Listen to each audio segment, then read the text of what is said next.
This happened back when I was a sophomore in college. I was living off campus in this old rental house with two other girls. It was the cheapest place we could find near campus. Honestly, it was kind of a dump, but it was all we could afford. Drafty windows, cracked floorboards, weird stains nobody could explain. I had the room at the end of the hallway, smallest one too. But I didn't mind. It had this ancient radiator that barely worked, and a little closet that always smelled like dust. Still, it was my first time really living away from home. So it felt like freedom. For the first few months, it was normal, or as normal as you can get with like 3 broke college students. Late night study sessions, takeout boxes everywhere, bad. Reality shows playing in the background. But then, around late October, I started noticing weird stuff. Small things at first. I'd wake up in the morning and my closet door would be open, even though I always shut it at night, because the creaking freaked me out. Then I started hearing noises. It was subtle at first, like a faint tapping from inside the walls. Sometimes a whisper so quiet, I thought it was the pipes or my imagination. I joked about it to my roommates, said our house was haunted, and they laughed it off, told me I was just stressed from midterms, and I believed them. I mean, who wouldn't? This was supposed to be the kind of stuff you heard about in movies. Not real life, but then it got worse. One night, I stayed up late cramming for a psychology exam. The house was dead silent. The kind of silence where you can hear your own heartbeat around 2 a.m. I heard footsteps. Slow, careful footsteps coming from somewhere inside the house.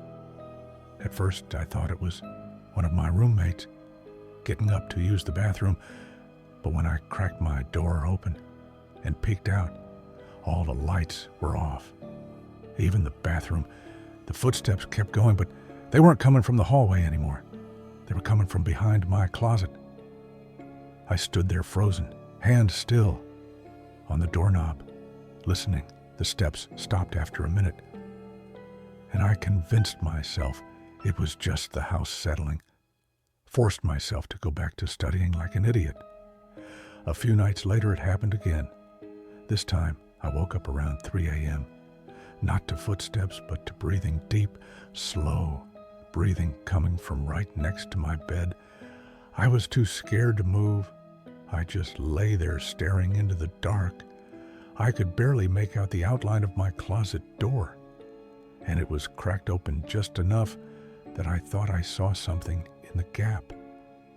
A figure, small, thin, pressed against the doorframe like it was trying not to be seen. I must have blacked out from fear or fallen back asleep somehow, because the next thing I remember, it was morning. Sunlight pouring through the busted blinds. My closet door wide open and nothing inside but my clothes. I told my roommates everything. They thought it was hilarious. Said I was sleepwalking. Said maybe I'd been studying too hard and imagined it. So I dropped it. I didn't want to be the crazy roommate. But I started locking my bedroom door every night after that, even wedged a chair under the knob.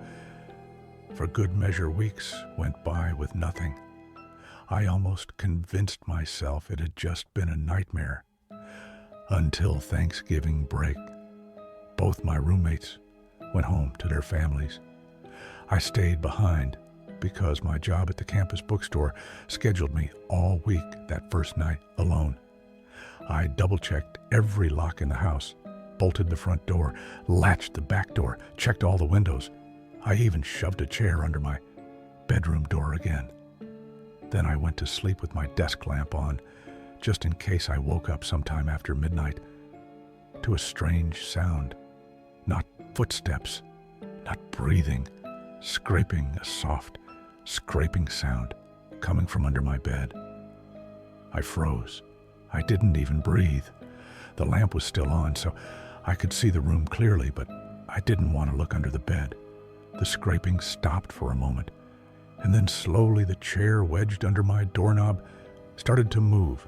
At first, it was subtle, just a little shift.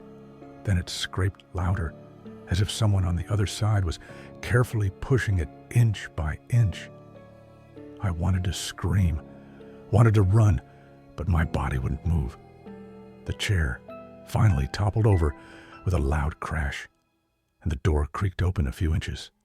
Then silence for what felt like hours. I just laid there too scared to even blink. Then slowly, very slowly, the door pushed open.